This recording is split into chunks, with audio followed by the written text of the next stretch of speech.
Tantor Audio, a division of Recorded Books, presents The Royal Treatment by Maryjanice Davidson, narrated by Piper Goodeve. Prologue. From The Queen of the Edge of the World by Edmund Dante III, copyright 2089, Harper Zebra and Schuster Publications. Even today, with all the comforts of a peaceful 21st century, Alaskans are a hardy group, and none more so than the royal family. There's a saying in this part of the world: Alaskan royals wrestle bears, but only after tea. This hardiness was vital for a young, vast country. Alaskans had to be tough, not only to break from Mother Russia in 1863, but to then go on and form their own government. It could not have been easy, but the royal family rose to the occasion. It's precisely this hardiness that occasionally causes trouble. Queen Christina's father-in-law, King Alexander II, was no exception. Historical records confirm King Alexander adored his daughter-in-law from the moment he set eyes on her. With characteristic impulsiveness, he decided this tough, uncompromising commoner would be perfect for his son, the Crown Prince David. Of course, convincing His Highness the Prince, not to mention the woman who would eventually become the mother of kings, was no simple matter. Part 1. Nobody. Nobody really knows me, and I don't really know anybody, but that's okay. Christina Crabbe. Chapter 1. If you ever touch me again, I'll pull off your ears and stuff them up your nose. Christina Crabbe explained this fact of life to her supervisor, who was, at the moment, rolling around on the deck, cradling his mashed privates. Never should have gotten out of bed, should have tossed the clock on the floor and gone back to sleep. But she'd never been late for work a day in her life, and if she didn't crack 800 eggs for Friday's rosemary scrambled eggs, who would? Christina had known there would be trouble, almost from the moment she came on board. Ed had accidentally brushed her butt or a breast 1,000,000 times. Never enough to be called on his behavior, always enough to make her dread the next time she ran into him. She was just surprised her boss had taken this long, almost 3 weeks, to make his move. But today, coming up behind her and grabbing her boobs like she was a cow to be milked, she'd back-kicked and elbow-struck, and then he was on the floor, and it was done, and couldn't be taken back. Not that she would. His lips were moving. She bent closer to hear. Fired. What? Fired. You're fired. Uh-huh. What's the phrase? You can't fire me, I quit? Is that it? I ought to sue your ass, Ed, you lecherous piece of shit. But frankly, you're not worth the time, the trouble, or the aggravation. Also, I have no money for a lawyer, but never mind. She threw her belongings into a duffel bag while he recovered, climbed painfully to his feet, and shuffled out the door. She didn't watch him go. She'd worry about a reference later. She marched down the gangplank, flashed her employee badge to the guy counting noses, then promptly dropped it into the garbage can at the end of the dock, and fell in line behind the geese. At least they were in port. If Ed had tried his crap while they were at sea, she'd have had a long swim ahead of her. One of the tour guides, the line employed several dozen, and she could never keep them straight, was doing Alaska 101 for the geese. Christina eased her way past the throng, half listening to the spiel. Russia did actually offer Alaska to the United States for sale. As you know, America had the Civil War to contend with, and thus wasn't interested in the purchase at that time. But can you imagine if they had? Alaska would have been the 49th state. And since gold and oil were discovered here, we've been kicking ourselves about that ever since, Christina thought, smothering a chuckle. The tour guide droned on, while Chris put the gangplank, the ship, Ed, and French Toast Tuesday behind her. The Summer's Sweetness, an exquisitely stupid name for a cruise ship, was leaving port tonight.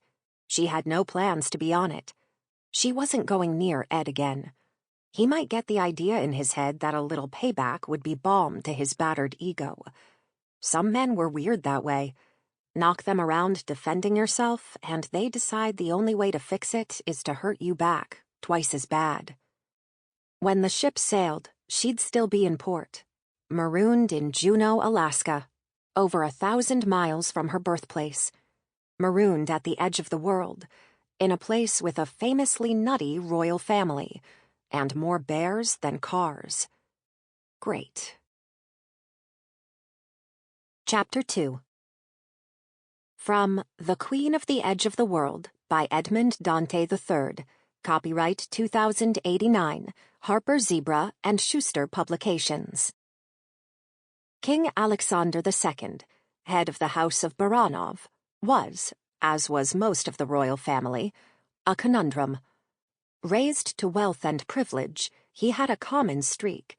However, he was rarely allowed to get down and dirty, as His Majesty might have put it, due to his responsibilities, the hovering of his major domo, Edmond Dante, and his bodyguards. Often, His Majesty would let his beard grow and take a group out fishing. This drove people mad. In particular, A, his security team, B, Edmond Dante, and C, the people in his fishing group. King Alexander was always surprised to be recognized, and once he was, quite a lot of the fun went out of the group. It was difficult for Alaskans to enjoy a day of leisure when they realized their sovereign was the one driving the boat and gutting the fish. "We're catching tons of fish, but you haven't cracked a smile all afternoon." The captain of the boat plunked down beside her, stretched out his long legs, and stared at the toes of his rubber boots. "What's the matter, kid?" Christina shrugged. "Oh, come on." Well, she looked at the other members of the fishing party, who were all huddled on the other end of the boat, staring at them. Weird. It had been a pretty jolly group earlier, and now they were walking around like there was glass in their boots. "I'll tell you my problem if you tell me theirs." She jerked her head in the direction of the group. "Done." "Okay. Well, I kicked the shit out of my boss for copping a feel, got myself fired, again. I'm marooned in a strange country, again. And I used my last $50 to come fishing. I mean, how dumb am I?" The captain looked puzzled. He was a big man, wide through the shoulders, and quite a bit taller than she. And at 5'10", Christina wasn't short.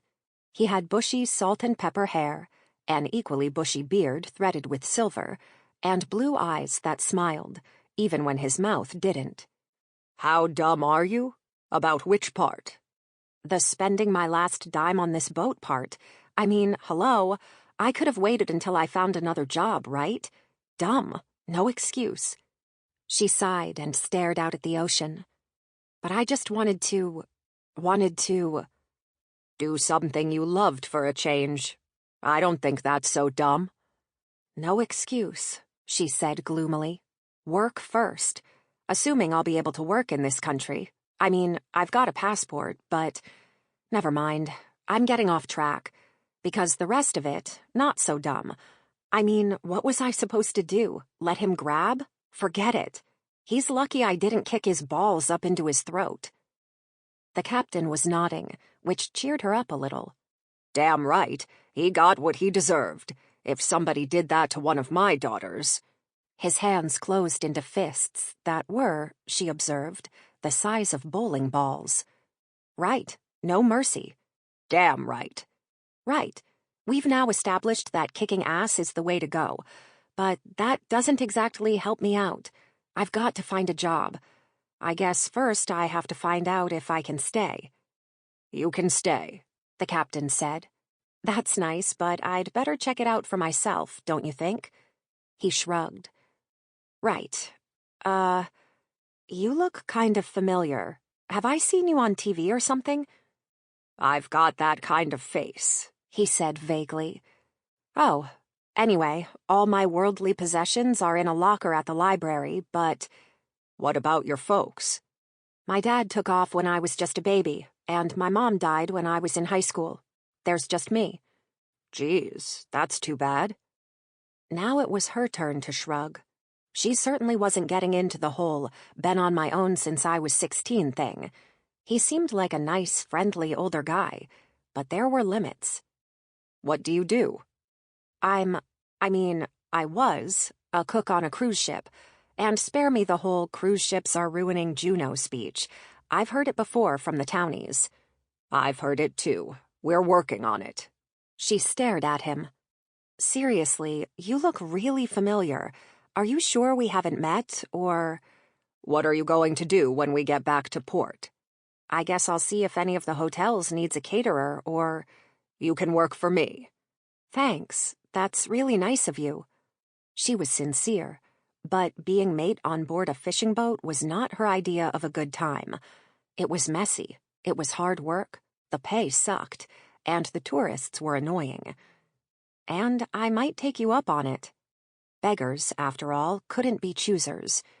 But I'd better look around myself first. Do you have a boyfriend? Captain, am I going to have to kick your ass today, too? Ha! You're young enough to be one of my kids. I'm too old for that shit. But I've got a son. He's a little older than you.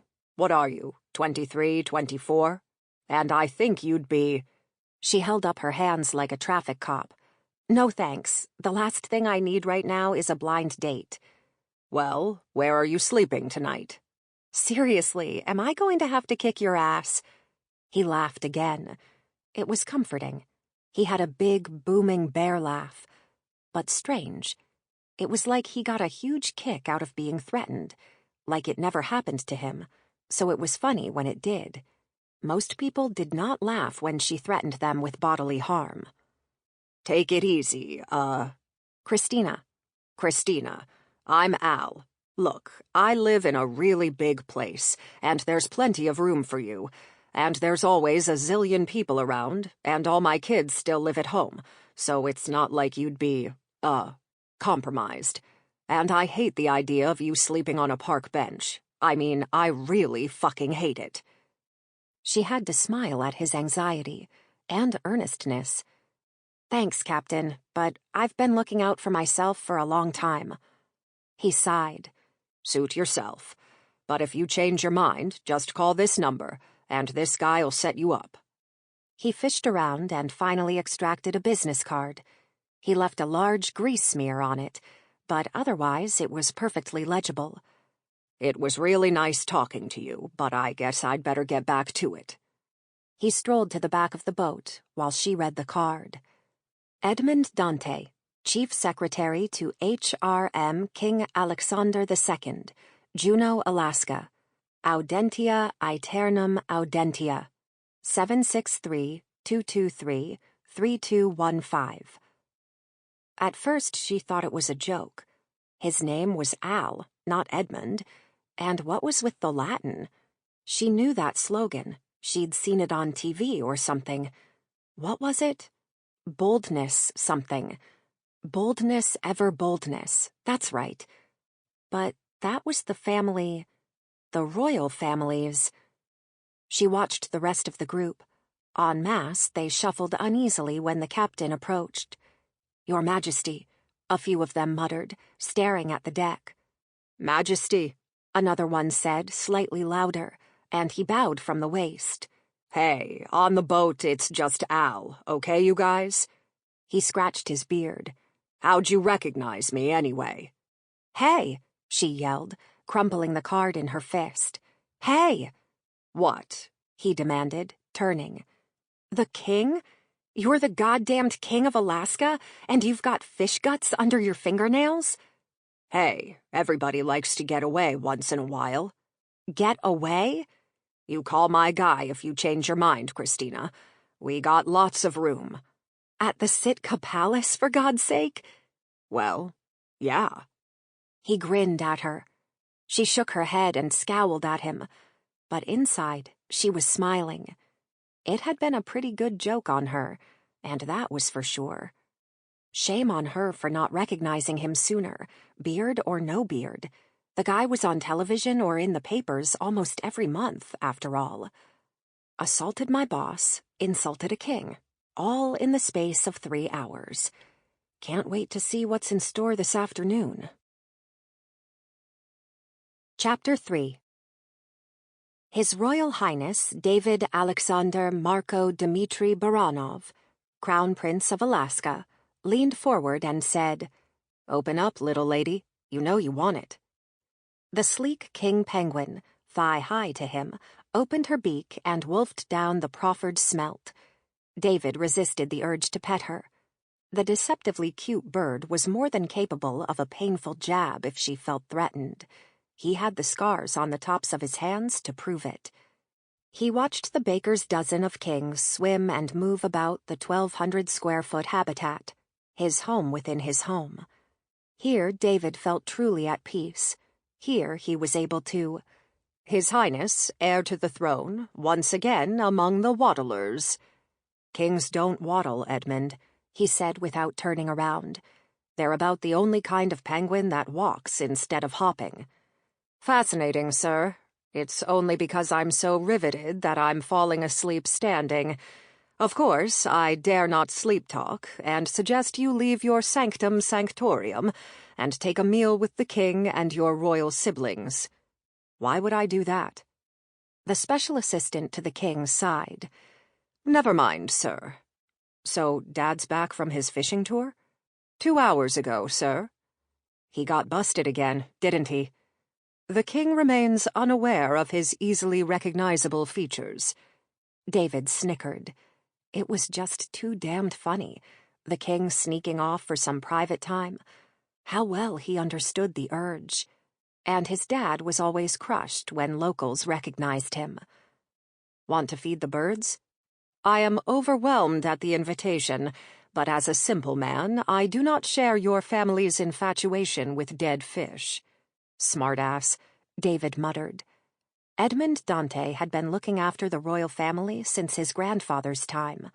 As such, while Edmund deeply respected the institution, he had no fear of it. David's earliest memory was of Edmund bowing deeply and calling him Sir, then spanking him for booting Princess Alexandria off the dock and into the harbor. "Sir, I, hesitate to bring this up." "You? Hesitate?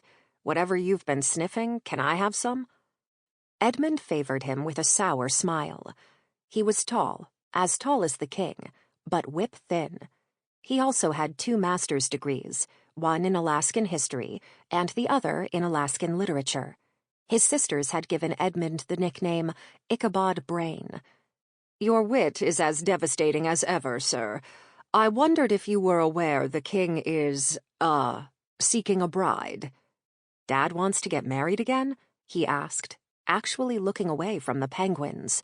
Holy Mother of God, wasn't once enough? "Not a bride for him, sir. For you." "Oh, that whole the crown prince needs an heir thing, huh?" "I would imagine so. Yes, sir." David shrugged and picked up another bucket of smelt. "Well, he can choose away. I mean, it doesn't really matter, right? As long as she's young and healthy and wants to have kids." "As you say, sir. Really, the only qualities one would wish for in a wife." Edmund said this with a perfectly straight face, and, despite the fact that David narrowed his eyes at him, didn't change expression. Sometimes it was impossible to tell if the man was teasing or not. Edmund opened his mouth, but, thank God, was interrupted when his cell phone/walkie-talkie beeped at him. He pulled it out of his holster and pressed the black button on the side. "Dante?" Yeah, Mr. Dante, this is Sergeant Kenner at the East Gate." "Go ahead, Sergeant." "Well, there's a girl here, a lady, I mean, and she says—" "Is that him? Give me that thing."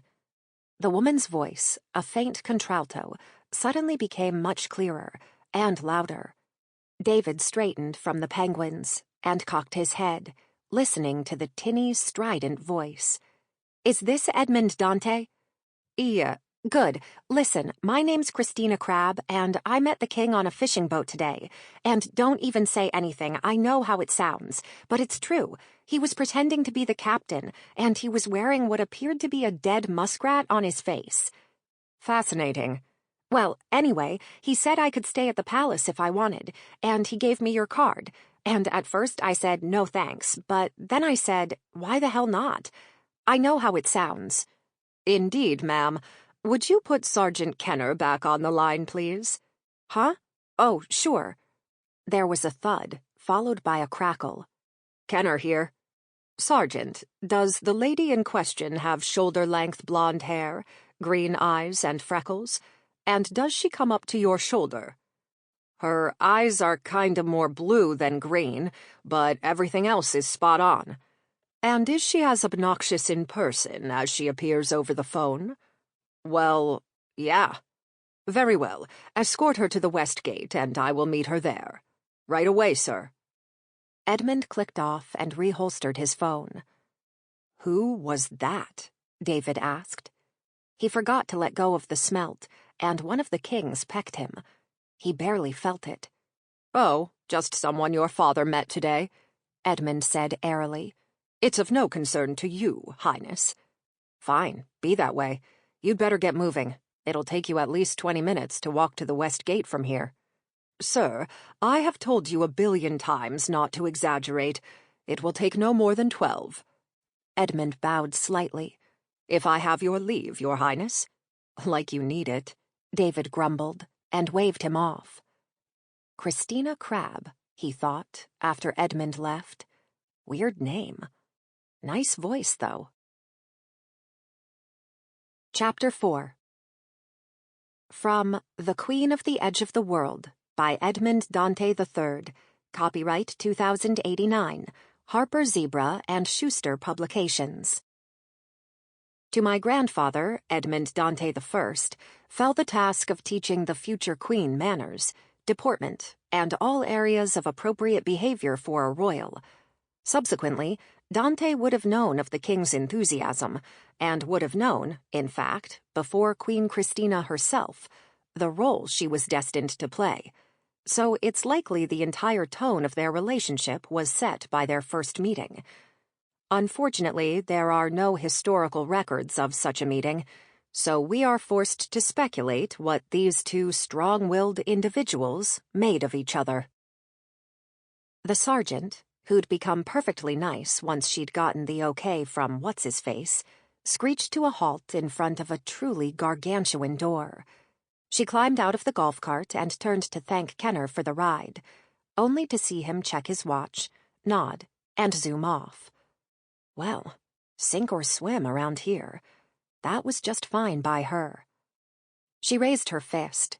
She figured if she stood on tiptoe, she could almost reach the middle of the door, when it suddenly swung open, and she was eyeball to collarbone with one of the tallest, thinnest men she'd ever seen. He had jet-black hair, a widow's peak, and eyes so dark she couldn't tell where his pupils began. He was dressed in a black suit, white dress shirt, black tie, and was deeply tanned. He could have been anywhere from 35 to 65. Gah! Green, the incredibly scary-looking man said, looking her over. Not blue. She put a hand on her chest to slow her now galloping pulse. What? Good evening, ma'am. Edmund Dante.